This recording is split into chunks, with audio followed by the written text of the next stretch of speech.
Friends, आज हम class 9 की आपकी जो हिस्ट्री की बुक है भारत और समकालीन विश्व फर्स्ट, उसका जो चैप्टर नंबर 2 है यूरोप में समाजवाद एवं रूसी क्रांति, उसके प्रश्नोत्तर है वो इस सेशन में डिस्कस करेंगे। आपके प्रथम प्रश्न है कि रूस के सामाजिक, आर्थिक व राजनीतिक हालात 1905 से पहले कैसे थे।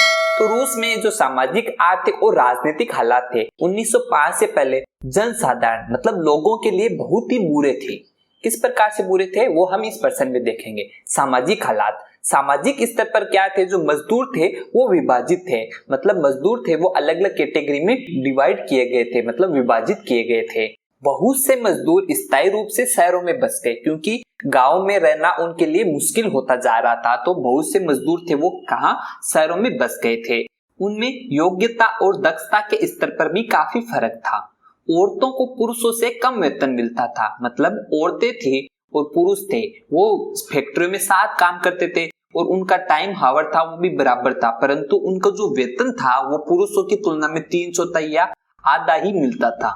अब आर्थिक हालात, तो आर्थिक हालात क्या थे कि रूस है वो अनाज का प्रमुख निर्यातक था, मतलब सबसे ज्यादा जो अनाज था वो पूरी दुनिया में सबसे ज्यादा उस समय केवल रशिया में ही होता था। लगभग वहां की जो 85% आबादी थी वो कृषि का कार्य ही करती थी। अधिकांश जो उद्योग थे वो निजी उद्योगपतियों द्वारा चलाए जाते थे। वो निजी होने के कारण उन पर स्वामित्व था वो उन निजी लोगों का ही था, उसके कारण जो उनमें काम करने के जो घंटों की थी वो कोई सीमा नहीं थी, जिसके कारण जो मजदूर थे उनको लगभग 16 या 18 घंटों तक भी काम करवाया जाता था। इसके पश्चात भी उन्हें जो मजदूरी थी वो 16 से 18 घंटों के काम जितनी नहीं मिलती थी।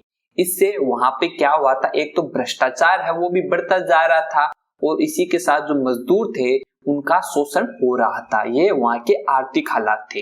राजनीतिक हालात, 1905 से पहले रूस में किसका शासन था, जार का शासन था। उस जार था वो एक निरंकुश शासक था और उस पे कोई भी वह अजवाबदेह और स्वेच्छाचारी शासन था, उस पे किसी का अंकुश नहीं था। वो अपनी मनपसंद से जैसे चाहे शासन चला सकता था, जो भी नियम थे वो लोगों पर लागू कर सकता था। जारशाही की इसी निरंकुशता के कारण वहां सर्वत्र असंतोष व्याप्त था। ये वहां के राजनीतिक हालात थे। अब नेक्स्ट प्रश्न है कि 1917 से पहले रूस की जो कामकाजी आबादी थी यूरोप के बाकी देशों के मुकाबले किन किन स्तरों पर भिन्न थी। तो इस प्रश्न में आपको ये रसिया और यूरोप के बीच की तुलना करनी है कि 1917 में वहां पे उनकी किन किन प्रकार से भिन्नता थी। तो रूसी साम्राज्य की लगभग 85% आबादी थी वो आजीविका के लिए किस पर निर्भर थी, खेती पर निर्भर थी, जबकि यूरोप में ऐसा नहीं था।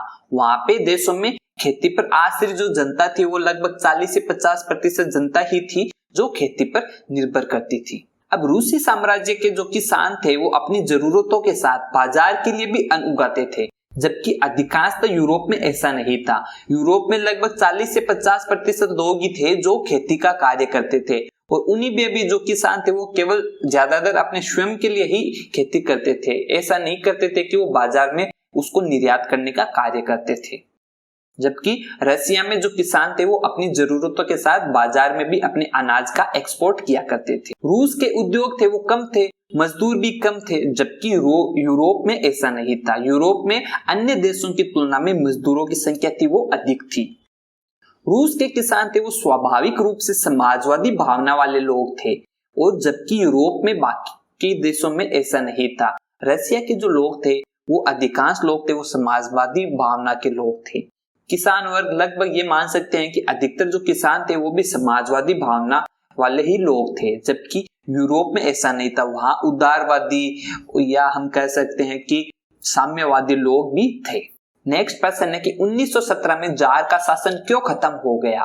तो जार ने सबसे पहले 2 ड्यूमा को बर्खास्त कर दिया गया था। ड्यूमा क्या थी, वहां रसिया की एक संसद थी और फिर संसद को रूढ़िवादियों से भर दिया था क्योंकि जार थे वो समाजवादियों की भावनाओं के पक्ष में नहीं थे, इसीलिए उन्होंने ड्यूमा में सभी रूढ़िवादियों को ही बढ़ावा दिया और उन्हीं को ही सम्मिलित कर लिया था। प्रथम विश्व युद्ध के दौरान क्या हुआ था कि जार थे उन्होंने ड्यूमा से परामर्श किए बिना ही निर्णय लिए, मतलब कि सभी हम देखते हैं कि संसद में कोई भी जो नियम होता है उसके लिए सभी लोग मिलकर अपना फैसला देते हैं, उसके पश्चात ही उसके पश्चात ही कानून लागू होता है। जबकि रशिया में जार ने क्या किया था, प्रथम विश्व युद्ध के दौरान उन्होंने अपनी संसद से आदेश या परामर्श थे वो लेना बंद कर दिए गए थे। इससे युद्ध में जो रूसी सैनिक थे उनको बहुत भारी नुकसान हुआ था, बड़े पैमाने पर उन लोगों के क्षति या हानि पहुंची थी। इसी के कारण उनमें सरकार के विरोध की भावना है वो उत्पन्न होने लग गई थी। इसी के साथ वो क्या थे, रशियन जो सैनिक थे वो पीछे हटने भी लग गए थे और उन्होंने एक क्या फैसला किया कि जो फसलें थी और वहां की जो इमारतें थी उनको जलाने लग गए थे। इससे क्या हुआ कि रूस थे वहां पे रूस में भोजन की बहुत ही भारी कमी हो गई थी। इन सभी के कारण 1917 में जारशाही की निरंकुशता का पतन हो गया था। अब नेक्स्ट प्रश्न है कि दो सूचियां बनानी है। एक सूची में तो आपको फरवरी क्रांति की मुख्य घटनाओं को और प्रभावों को लिखना है और दूसरी सूची में अक्टूबर क्रांति की प्रमुख घटनाओं को दर्ज करना है। तो फरवरी क्रांति की मुख्य घटनाएं तथा प्रभाव।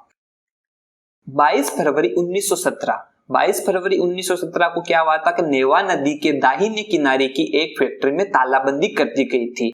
25 फरवरी 1917 को सरकार द्वारा ड्यूमा जो वहां की संसद थी उसका स्थगन कर दिया गया था। 27 फरवरी को क्या हुआ था कि श्रमिकों द्वारा पुलिस मुख्यालय पर हमला बोल दिया गया था। और 27 फरवरी का दिन वह दिन था जब सोवियत रूस का गठन हुआ था। 2 मार्च 1917 को जार ने अपने शासन से इस्तीफा दे दिया था।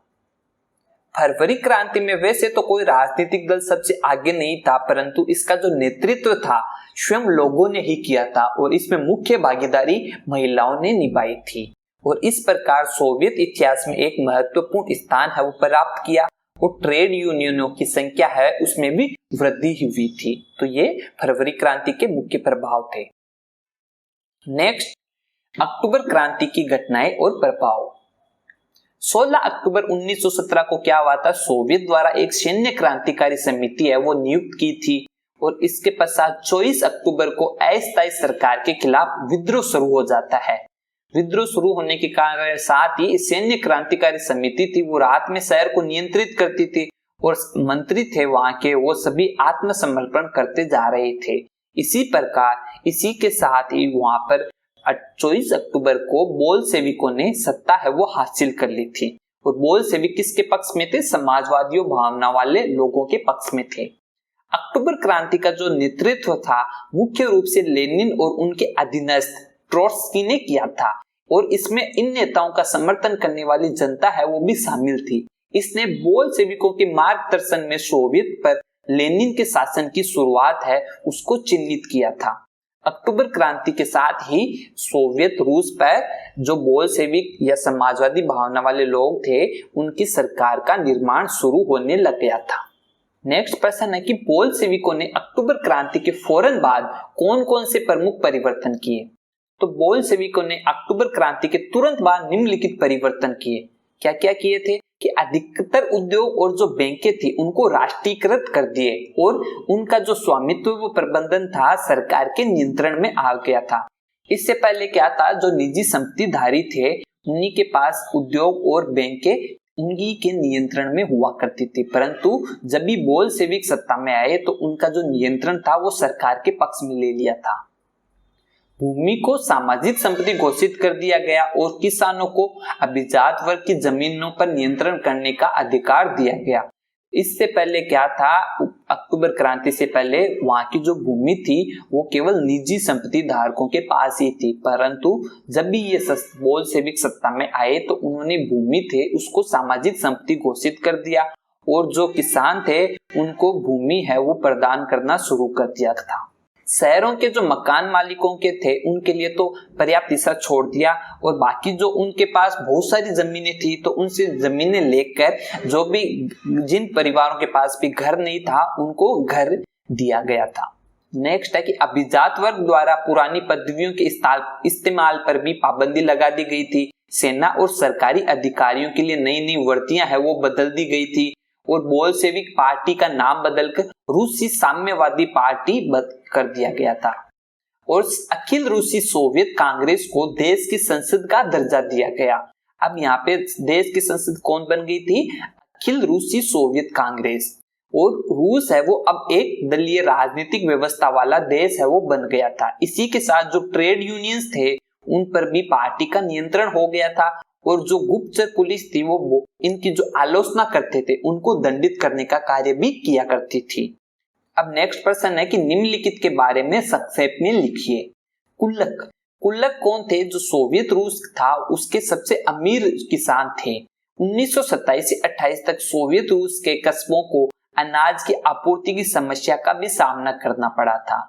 इसी के साथ कुल्कों को इसके लिए एक आंशिक रूप से जिम्मेदार माना जाता था। किसके लिए? कि जो अनाज की जो आपूर्ति की जो समस्या का सामना करना पड़ रहा है उसमें मुख्य भूमिका इन कुल्कों की ही है, जिनके कारण वहां यह समस्या देखी जा रही थी।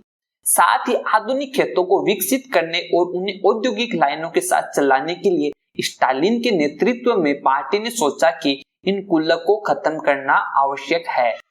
इसी के साथ स्टालिन ने उन कुल्कों को समाप्त करने का कार्य भी शुरू किया था। वो ये सोचते थे कि अगर इनको समाप्त कर दिया तो यहाँ जो खाद्य आपूर्ति की जो समस्या है उसको दूर किया जा सकता है। नेक्स्ट है ड्यूमा। ड्यूमा थी वो क्या थी? रशिया की संसद थी। इसे 1905 की क्रांति के पश्चात जार द्वारा गठित किया गया था और जार है वो अपनी सत्ता पर किसी तरह का अंकुश से बचाने के लिए इसे बार बार क्या करता था? बर्खास्त भी कर देता था।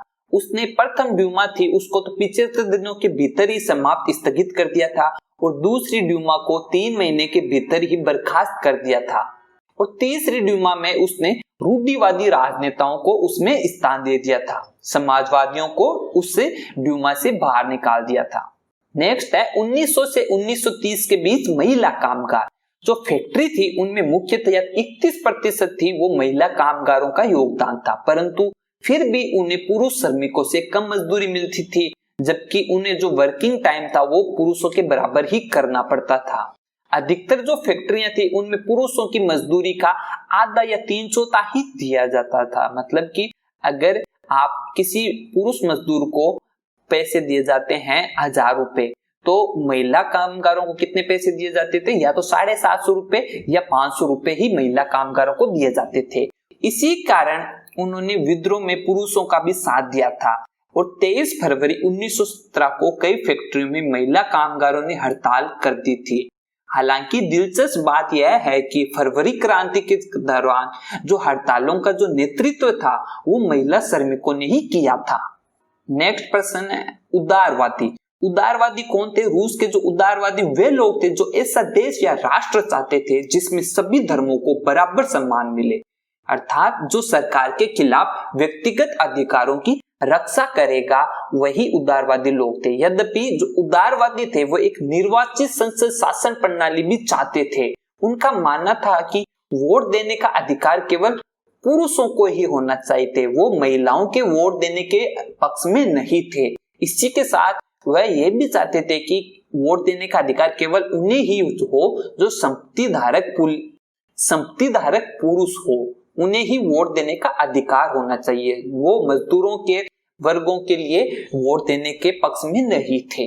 नेक्स्ट है स्टालिन का सामूहिक कार्यक्रम। तो स्टालिन का मानना था कि कृषि के सामूहिकीकरण से रूस में जो अनाज की आपूर्ति थी उसमें सुधार करने में मदद मिलेगी, जबकि यह उनके विपरीत प्रभाव हुआ था। उन्होंने 1929 में सामूहिकता शुरू की थी, सभी किसानों को सामूहिक खेतों में खेती करने के लिए भी मजबूर किया और अधिकांश भूमि और उपकरण है वो सामूहिक खेत के स्वामित्व में स्थानांतरित कर दिए गए थे।